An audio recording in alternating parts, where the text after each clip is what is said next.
Aujourd'hui, on va parler des 10 produits tech que j'embarque partout avec moi. Alors quelles sont les qualités et les défauts de chacun, et pourquoi est-ce que du coup ils sont adaptés à mes usages? C'est ce qu'on va voir ensemble.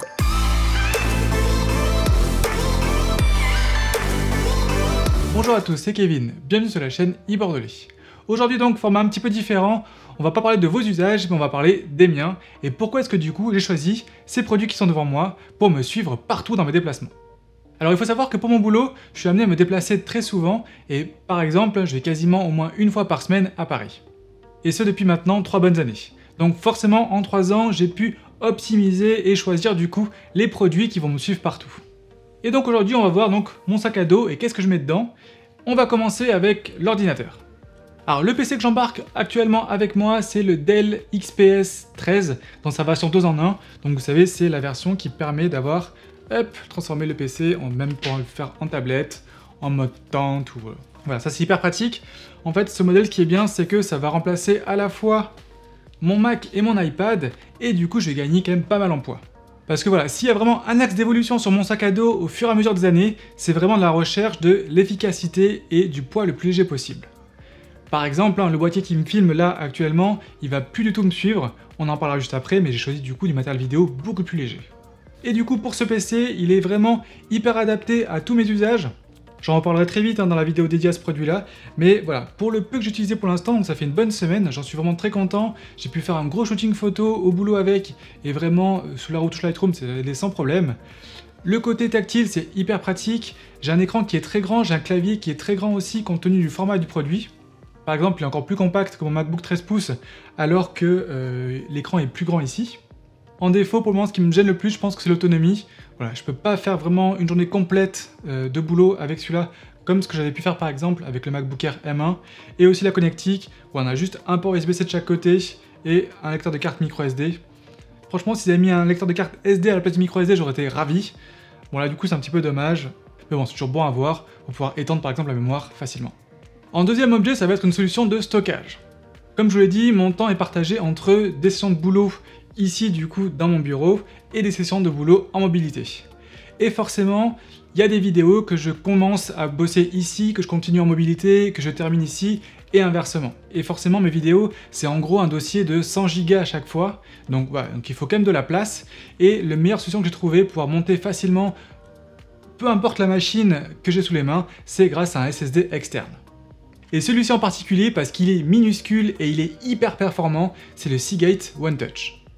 Chose super sympa, c'est qu'il est livré avec un câble USB-C vers USB-C, donc là pas de souci pour le brancher du coup sur le Dell ici ou sur mon MacBook, et même sur mon iPad. Et bien sûr, il y a aussi dans la boîte un autre câble USB-C vers USB-A, donc normal, pour pouvoir le brancher du coup à tous les autres PC. Il a été reconnu tout de suite par mon PC, par mon Mac, vraiment pas de problème et rien à installer du tout. Et vraiment les débits sont hyper satisfaisants, je peux vraiment monter avec le même confort, que ce soit du coup sur le disque interne des ordis ou alors sur ce disque externe. Et vraiment, si vous avez besoin du coup de bosser sur plusieurs appareils en même temps, ça c'est vraiment hyper pratique. Je sais pas comment est-ce que j'ai fait avant sans avoir un truc comme ça.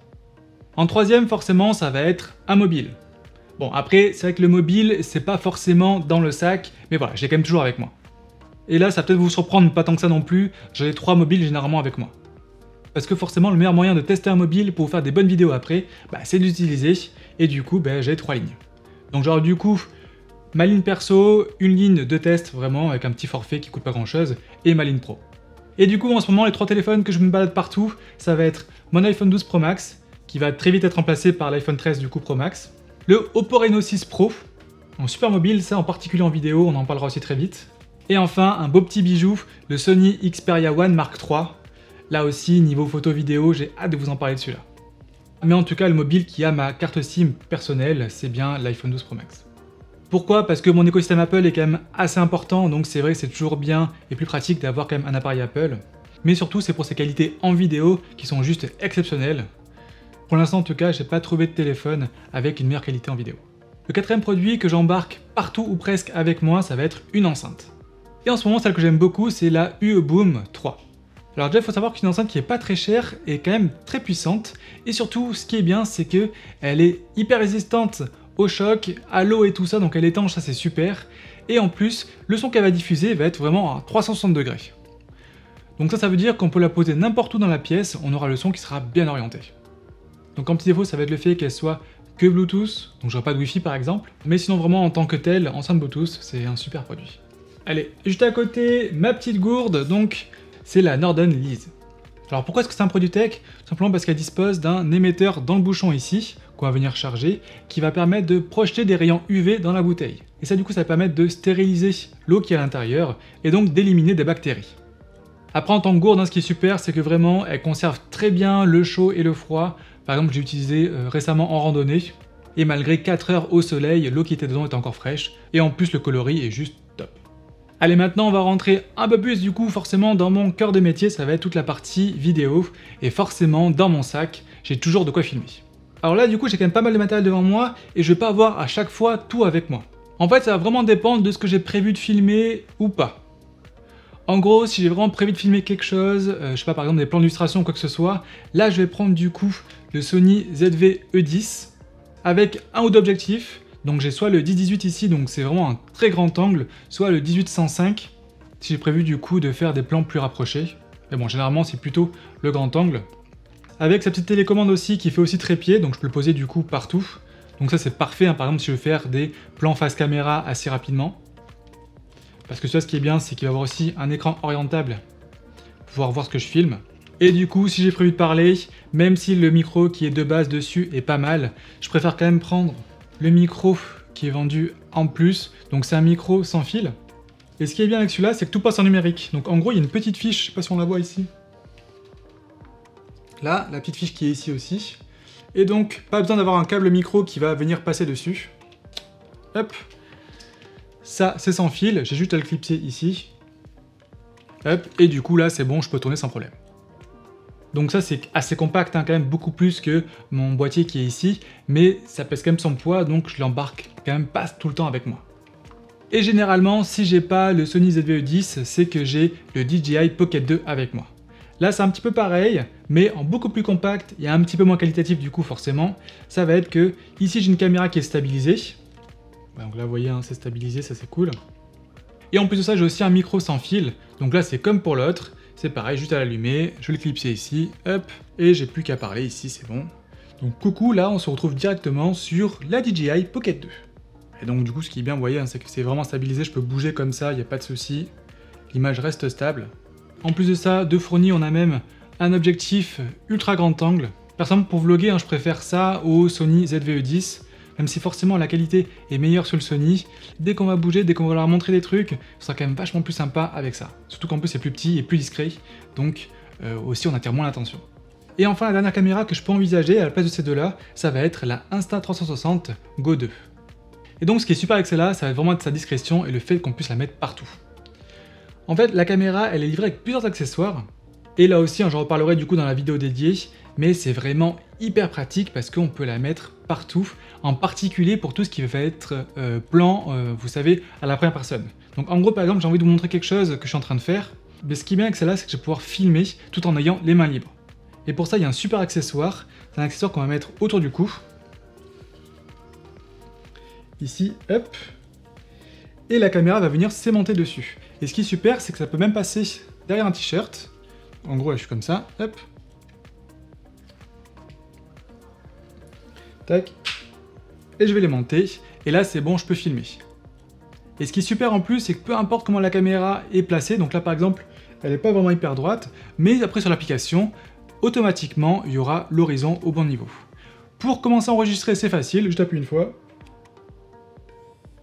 la caméra vibre, et c'est bon, là du coup j'enregistre. Et donc là du coup, vous pouvez voir le plan que j'ai en face de moi ici, qui est pris directement avec cette caméra-là. Pour arrêter, je rappuie dessus, et c'est bon. Grâce à sa petite boîte, elle va se recharger, et en plus être protégée. En plus de ça, dans la boîte, il y a aussi un accessoire qui permet de la clipser. Donc là, en gros, on va venir la coincer ici. Là, donc là, par exemple, c'est pas sur une casquette, ça marche très très bien. Et enfin, dernier truc fourni, ça va être quelque chose qui va nous permettre de la coller où on veut. Hop, là. Donc juste, du coup, enlever le petit plastique ici, je la colle où je veux. Je la décolle, je nettoie un petit peu, je remets le plastique et je la range ici. Et de cette façon, du coup, je peux la mettre en plan dessus, si je veux, comme ça, en la collant en plein fond. Faire un plan dessus aussi en la collant au mur face à moi. Tac, Hop, et du coup je pourrais filmer en bas, ou alors me filmer à moi en la mettant comme ça. C'est vraiment la caméra qui n'aura pas forcément la meilleure image, mais qui est vraiment hyper pratique à utiliser et surtout hyper facile à utiliser. La caméra je l'ai là, ou je la mets sur une casquette ici, j'ai les mains libres, je peux faire ce que je veux. Je peux vous montrer ce que j'ai envie de vous montrer, et après du coup au montage, grâce au fait que la caméra filme vraiment un hyper grand angle, je pourrais choisir du coup l'angle que je veux pour ma vidéo. Et certes, ce sera pas forcément la meilleure qualité, mais dans tous les cas, la vidéo après est compressée par le montage, et compressée encore plus derrière par YouTube, donc forcément ça le fera quand même. Après j'ai encore quelques accessoires vidéo, donc ça va être déjà des petits trépieds, donc soit vraiment un tout petit trépied, si je prends la toute petite caméra ça suffit largement, donc ça c'est un tout petit GorillaPod, j'en ai 3 tailles différentes. Mais par contre si je sais que je vais filmer avec un matériel un petit peu plus lourd ou un petit peu plus gros, là j'ai plutôt tendance à prendre mon trépied de voyage Manfrotto. Il est assez compact, il est plutôt léger, et surtout voilà, il y a une tête qui est quand même sympa pour pouvoir orienter la caméra comme je le souhaite. C'est un achat assez récent et au final je l'ai pas mal utilisé et j'en suis plutôt content.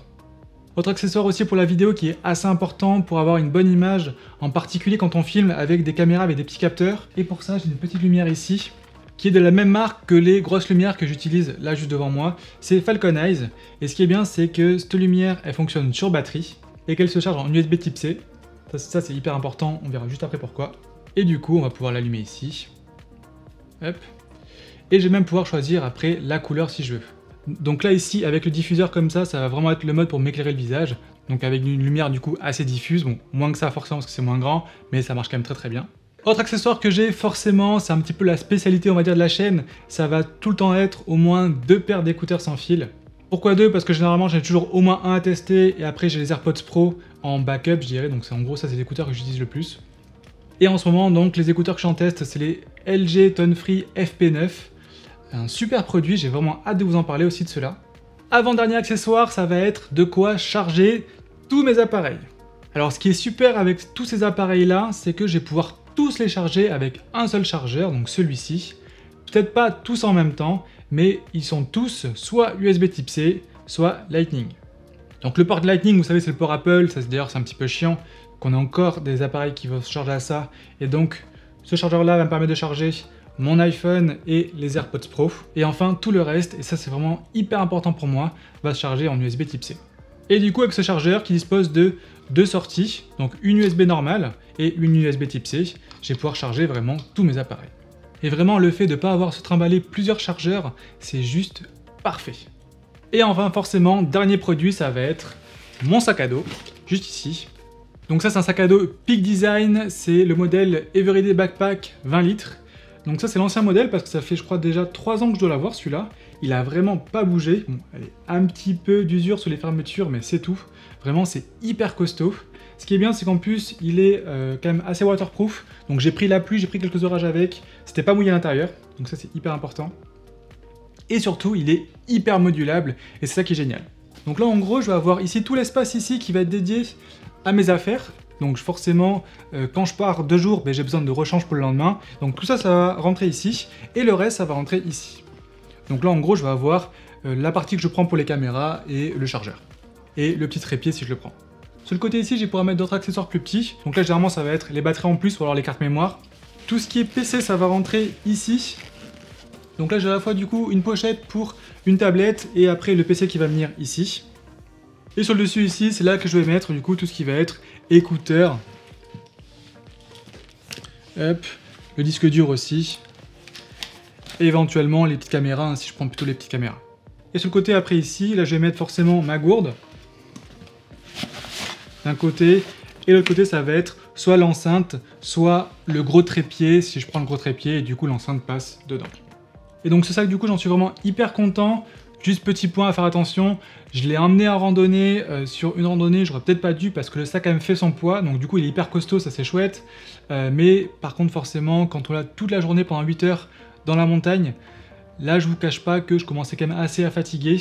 Et du coup c'est quand même beaucoup moins confortable qu'un sac de rando qui est fait du coup juste pour la rando. Voilà, mais sinon si vous cherchez vraiment un bon sac pour tous les jours, pour le boulot, pour mettre aussi des fringues et tout ça, et c'est vraiment super parce que... Donc là je peux faire par exemple un grand espace ici, un plus petit là. Des diviseurs comme ça, j'en ai 3 qui sont fournis avec. Donc je peux comme ça, après, moduler comme je veux. Et chaque diviseur ici, on va aussi pouvoir hop, le replier comme ça. Pouvoir du coup et donc ça va faire quelque chose comme ça.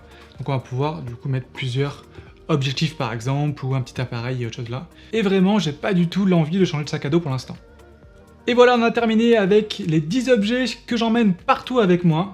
Dites-moi ce que vous en pensez en commentaire. N'hésitez pas aussi à me demander si vous voulez que je fasse une vidéo dédiée sur tel ou tel produit. N'hésitez pas aussi à partager, vous, vos indispensables tech de préférence que vous amenez partout. Pensez à mettre un petit pouce bleu si la vidéo vous a plu, ça motive vraiment. Et nous, on se retrouve très vite, en live ou en vidéo.